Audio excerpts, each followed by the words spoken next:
Ok, on va pouvoir commencer. Bonjour à toutes et à tous et bienvenue dans ce nouvel épisode de Science à la maison consacré à l'électricité statique. Petite info avant de commencer, cet épisode de Science à la maison n'est pas tourné en direct, il est tourné dans les conditions du direct.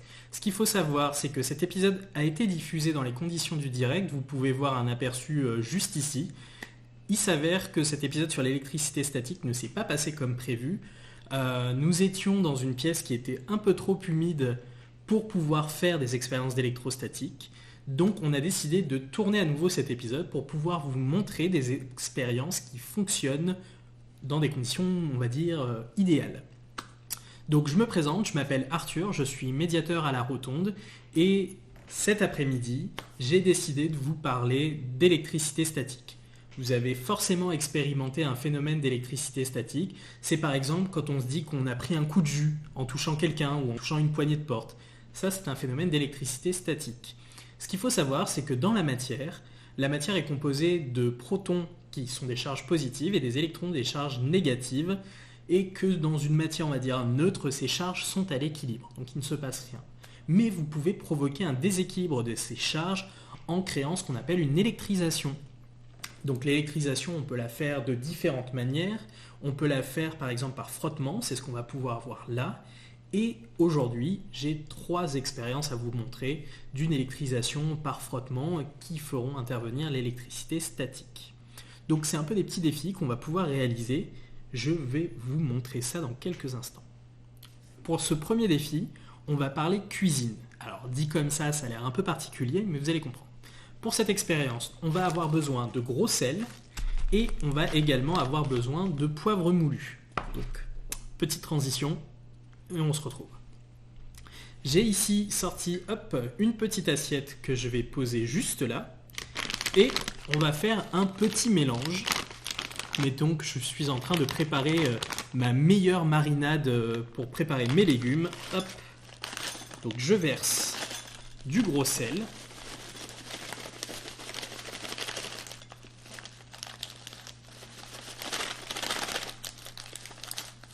Ok, ça sera assez. Et je vais également verser du coup du poivre. Donc, je mets mon poivre. Sauf que là, en fait, malheur, j'ai eu la main trop lourde sur le poivre que je devais verser. À votre avis, comment est-ce qu'on peut s'en sortir pour dissocier notre mélange ?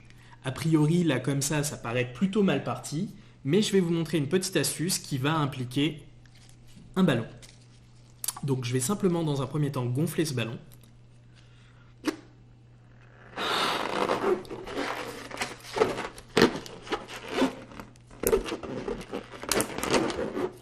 Ok, notre ballon est gonflé. Et ce que je vais pouvoir faire là maintenant, c'est l'électriser. Il faut savoir qu'il y a différentes matières qui existent et qui peuvent plus ou moins donner ou non des électrons. Je vous afficherai quelque part, je pense par ici, une échelle qu'on appelle une série électrostatique. Et pour réaliser notre électrisation, j'ai pris un pull en laine. J'aurais pu le porter sur moi, mais je n'y ai pas pensé avant. Donc je vais frotter. Et on va repasser en plan serré. Donc pendant ce temps-là, je frotte, je suis en train d'électriser mon ballon. Et ce qui va se passer, c'est que je vais approcher mon ballon. Je ne sais pas si vous l'entendez. Mais, alors attendez, je vous le montre ici, regardez. On le voit un petit peu ici. Et je vais vous le montrer sur l'autre caméra.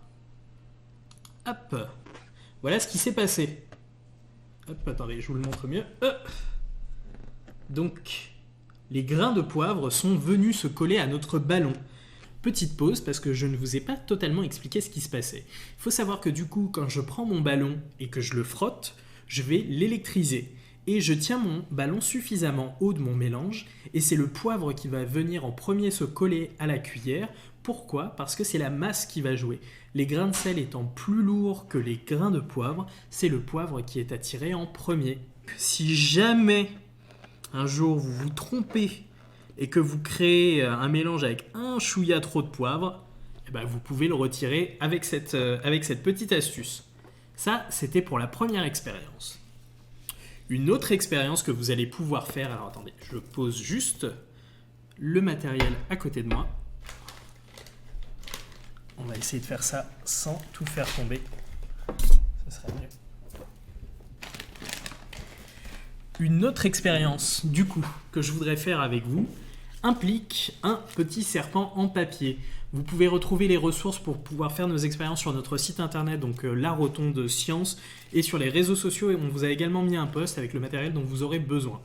Donc pour cette expérience-ci, je vais avoir simplement besoin d'un modèle de serpent en papier que j'ai prédécoupé à l'avance. Et on va également avoir besoin cette fois-ci d'une règle. Alors je vous la montre. Ce n'est pas une règle magique, hein, c'est une règle en plastique, tout ce qu'il y a de plus simple. Donc si on reprend notre série électrostatique, comme on disait tout à l'heure, on va pouvoir prendre notre règle et l'électriser à nouveau.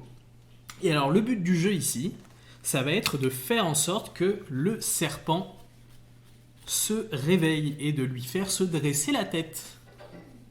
Donc, hop, j'électrise, donc je prends le temps, hein, on fait ça bien.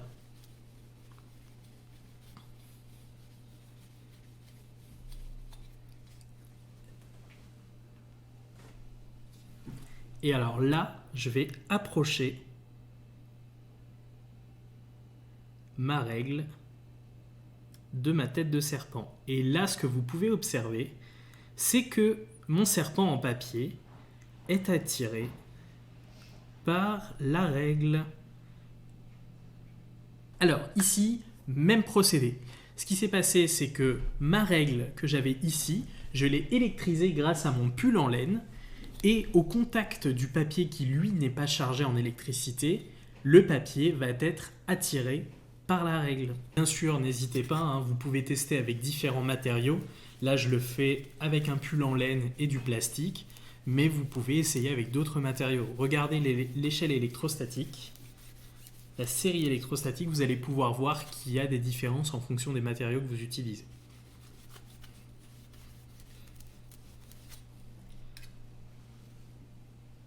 Hop.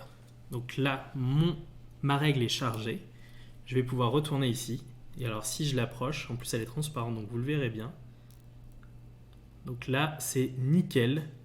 Notre serpent lève la tête.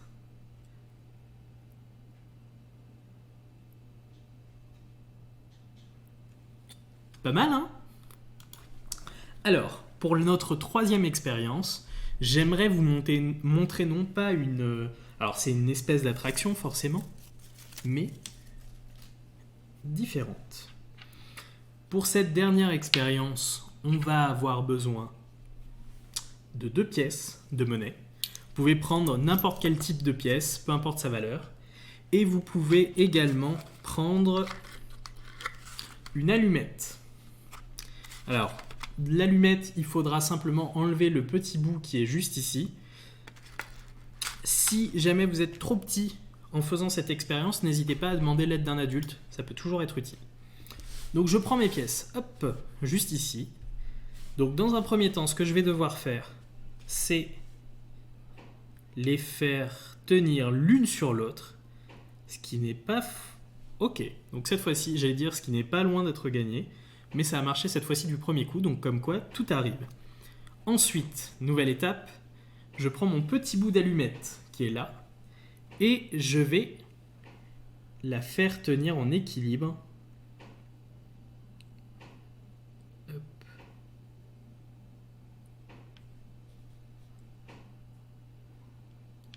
Et voilà, finalement, on a réussi à faire tenir nos pièces du premier coup, mais nous ne sommes pas arrivés.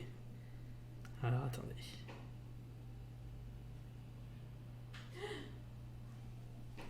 Ok, le suspense était à son comble, mais la petite allumette tient. Donc là, je vais faire exactement ce que j'ai fait tout à l'heure.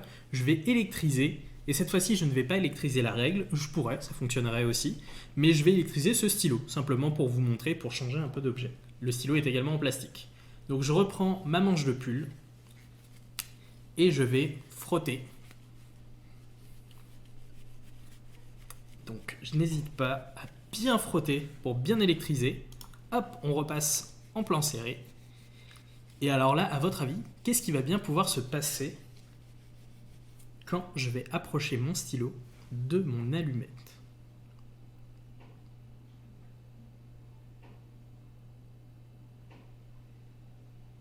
Alors, il n'y a pas de fil caché au cas où, mais vous pouvez voir qu'il y a un phénomène d'attraction entre les deux éléments.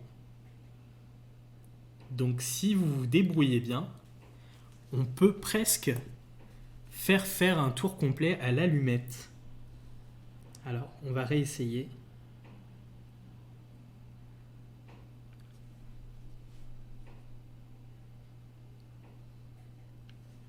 Alors, attendez.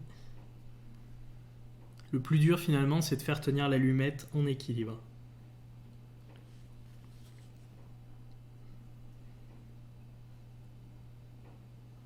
Ok, elle tient. On va de nouveau électriser notre pull. Alors, pas le pull qu'on électrise, mais le stylo. Et on va l'approcher à nouveau.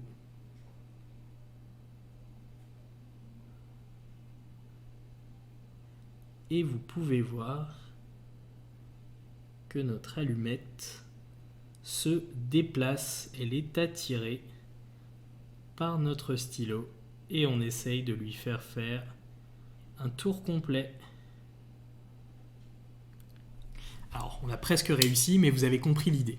Donc, c'est une autre expérience qu'on va pouvoir faire avec l'électricité statique. Donc là, pour le moment, on a fait de l'attraction.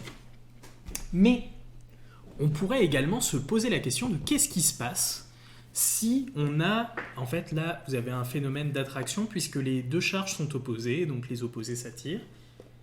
Qu'est-ce qui se passe si on a les mêmes charges qui se retrouvent sur deux éléments, typiquement deux ballons? Donc là, par exemple, hop, j'ai mes deux ballons qui sont là. Donc vous pouvez voir que ces deux ballons sont collés l'un à l'autre, enfin sont collés. Ils sont maintenus ensemble par un lacet que j'ai noué. Et ces ballons s'approchent l'un de l'autre, il n'y a aucun problème. Là, ce que je vais faire, c'est un petit peu différent. Je vais reprendre mon plan serré pour vous montrer un petit peu ce que je fais en même temps. Mon pull.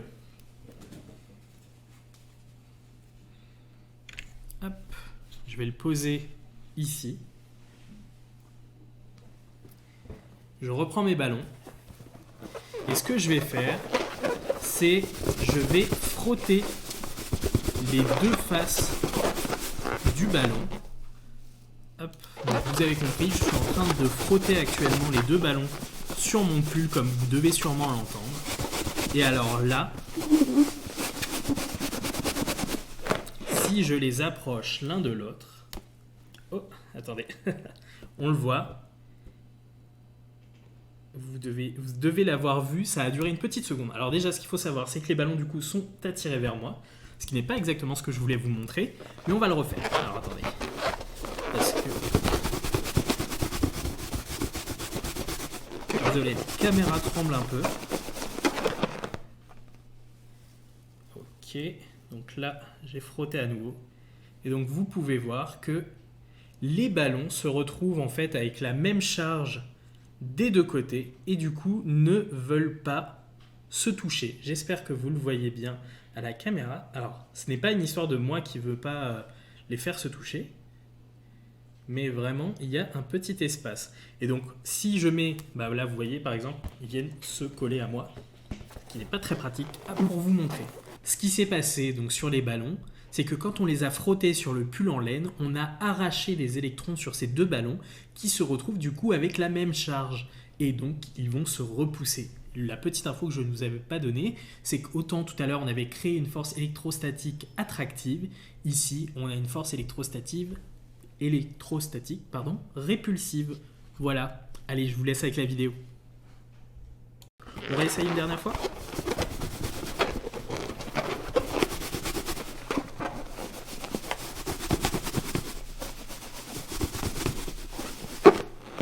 Ok, dernier essai. Vous voyez, je les tiens de la même manière et ils ne veulent pas se toucher. Par contre, si j'approche ma main, vous pouvez voir que ma main attire ou est attirée par le ballon. Alors, pas ma main, c'est plutôt le ballon qui est attiré par ma main. Et idem de l'autre côté. Par contre, si je mets ma main entre les deux vont s'attirer. Et ça va pouvoir se recoller parce que je les ai déchargés. Donc voilà un petit peu ces expériences que je voulais vous montrer cet après-midi autour de l'électricité statique. Ce qu'il faut savoir, c'est que pour revenir un petit peu sur le dernier live, les expériences ne peuvent pas tout le temps fonctionner. Dans le studio dans lequel on tournait le dernier live, il faut savoir qu'on tournait sur une table qui était métallique. On tournait également sur un sol en moquette, donc parfait pour absorber toute l'électricité statique. Et on tournait également dans une pièce qui était un petit peu humide, ce qui fait que l'électricité statique se dispersait. Donc les expériences ne peuvent pas fonctionner à tous les coups, mais ça n'est pas grave. Moi, ce que j'ai envie de faire maintenant, c'est vous remercier déjà en tout cas pour avoir suivi cette vidéo. Donc n'hésitez pas à nous suivre sur nos différents réseaux sociaux, on est sur Facebook, Twitter et Instagram. Si jamais vous refaites les expériences que vous pouvez voir dans les différents épisodes de Science à la maison, n'hésitez pas à nous taguer sur les réseaux sociaux en utilisant le hashtag SALM, donc S-A-L-M pour Science à la maison, et on sera ravis de voir un petit peu ce que vous proposez. Donc Science à la maison, c'est fini pour aujourd'hui. N'hésitez pas, le mois prochain, on recommence avec d'autres expériences et d'autres explications. Vous retrouverez tous les éléments pour refaire ces expériences sur notre site internet. En attendant, moi je vous dis à la prochaine, une bonne après-midi ou une bonne journée, selon l'heure à laquelle vous regardez cette vidéo. Et à plus, ciao!